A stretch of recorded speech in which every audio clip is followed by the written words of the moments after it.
What's up, everybody? It's the Quarter Guy, and apologies for not making an unscripted video last week. I'm still kind of getting over this kind of cough I've been having, but anyways, I was gonna do a video last week on the whole Patreon mess of how they were introducing a new fee system and how it was gonna screw over patrons, but after a good degree of backlash from creators and patrons alike, they backpedaled.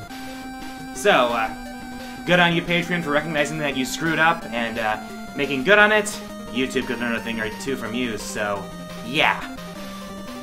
Anyways, yeah, I was expecting nothing from the Mega Man 30th Anniversary live stream, but lo and behold, I see in my notifications, Mega Man 11 is happening, and boom, my hype sensors just went off the radar there.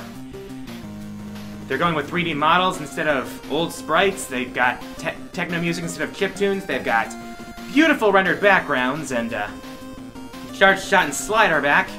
And they seem to have a new mechanic, something like an overdrive mode involving some sort of gears from what it looks like. But I am so happy that we are getting a new Mega Man game after 7 years. Aside, it's like, I'm so hyped I can't even form a coherent sentence right now, but not only that, but the Switch is getting both Legacy Collections. All the X games in the main series are coming to all major systems, including the PC, Xbox One, PS4, and Switch. Not sure if it's going to be in a single collection or if it's going to be distributed through other means, but it seems to me that 2017 has been something of a year of rebirth in terms of video games. I mean, Crash has returned with the remakes in the Insane Trilogy. We got a new Bomberman game for the first time in who knows how long on a console. We got the 3D Zelda game that we had been awaiting for a long time in Breath of the Wild. 3D Mario returning to its roots. We got a new Metroid game, a new proper Metroid game for the first time in who knows how long. We got... oh man. Heck, Bubsy got a new game. Bubsy got a new game! And I figure if Bubsy can get a new game, then pretty much nothing's out of bounds anymore. In fact, recently, another franchise is getting a rebirth in the coming year. Soul Calibur. We recently got word of Soul Calibur 6 being announced at the... I forget where it was being announced at, oh yeah, it was the Game Awards, that's right. Game Awards, which was surprisingly hyped this year. I mean, usually it's the PlayStation Experience that's awesome and the Game Awards that turns out to be boring, but seem to be the reverse of that this year. But yeah, Soul Calibur 6 is happening. And yeah, so... it seems to be returning more of what Soul Calibur 2 is like, plus the addition of super moves, but word is it's going to be basically a soft reboot of the series, going back to the series' origins, and looking at events that weren't fleshed out in previous games, so that's looking pretty awesome. But it only makes me wonder what kind of series we're gonna see revived in the coming year, if anything. I mean, we're getting Metroid Prime 4 next year, so I'm looking forward to that. Anyways, it seems that Capcom also is looking to make good with Street Fighter V after they messed up previously with it. Because at the Capcom Cup at the PlayStation Experience at the end of the Street Fighter V major tournament, there were a couple announcements dropped. First off, as expected, there was the reveal trailer for Sakura in Street Fighter V Arcade Edition, and her new look actually looks pretty good. I actually understand that she's supposed to be like an arcade hype girl with her outfit, but yeah. But not only that, right after that, Yoshiori Ono dropped the cinematic intro for the Arcade Edition and pretty much spoiled all the new characters for Season 3. Well, not spoiled because it's an official announcement, but yeah. No more silhouettes. We are getting the return of Blanca, Sagat, and Cody, who actually looks pretty styling for someone who's just broken out of prison. And 2 new characters, including this Abraham-looking guy named G. Suffer, like G did? And one of Ed's Neo Shadowloo allies by the name of Falk, was it? Yeah, I don't know. But this is actually looking pretty promising for the future of Street Fighter V, I'm not gonna lie. I mean, we're getting the arcade mode after 2 years, still not letting that go. And it's looking to be the most expansive arcade mode in the history of the series. I mean, it's got a mode for every Street Fighter main line, and it's looking pretty good, to be honest.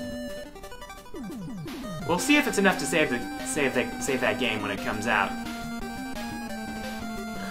They should have given Infinite that kind of budget. Not letting that go either. Anyways, I've got my script recorded for top 10 Mega Man games. Hoping to get that done by the end of the month. Probably will get it done before the end of the month. Maybe by Christmas, I'm not sure. But look forward to that. And for my question of the week, what franchise do you see getting a revival in 2018? As always, leave your answers in the comments. Favorite comments featured in the next episode. Here's the winners from 2 weeks ago.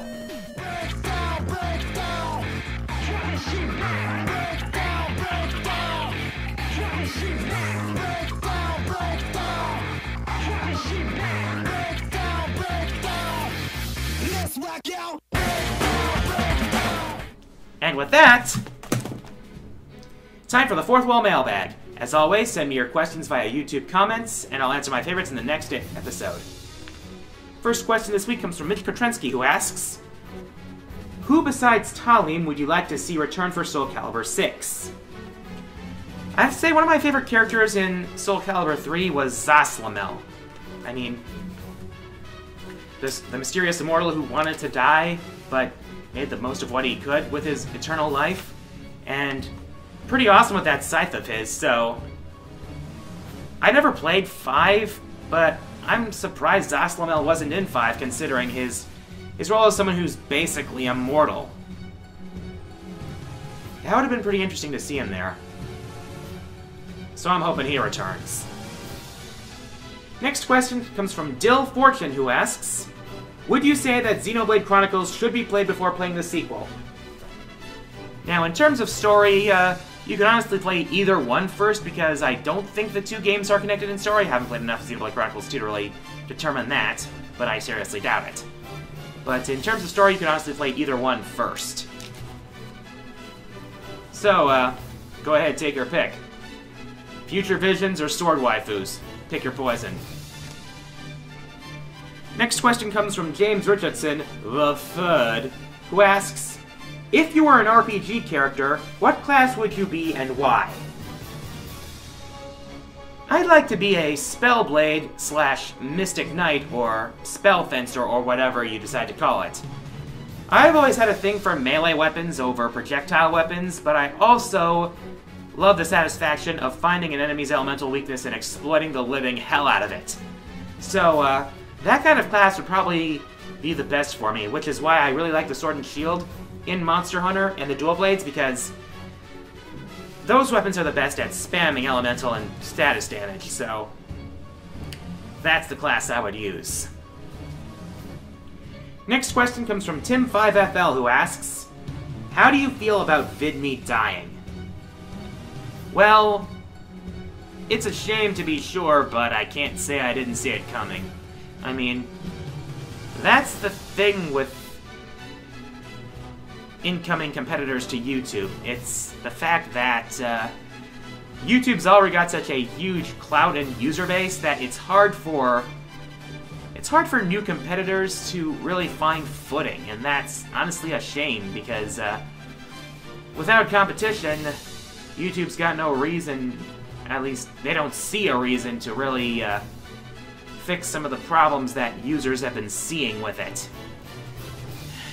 Maybe if Twitch were to refine their video uploading and give us the features that that YouTube had or has, then maybe we might see some legit competition, which would be welcome, to be honest.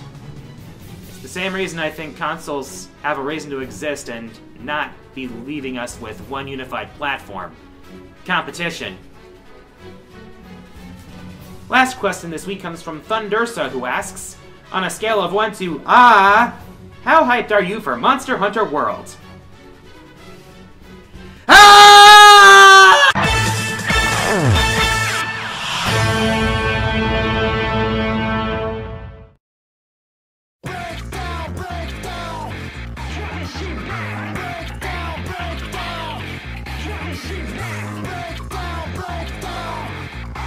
Breakdown.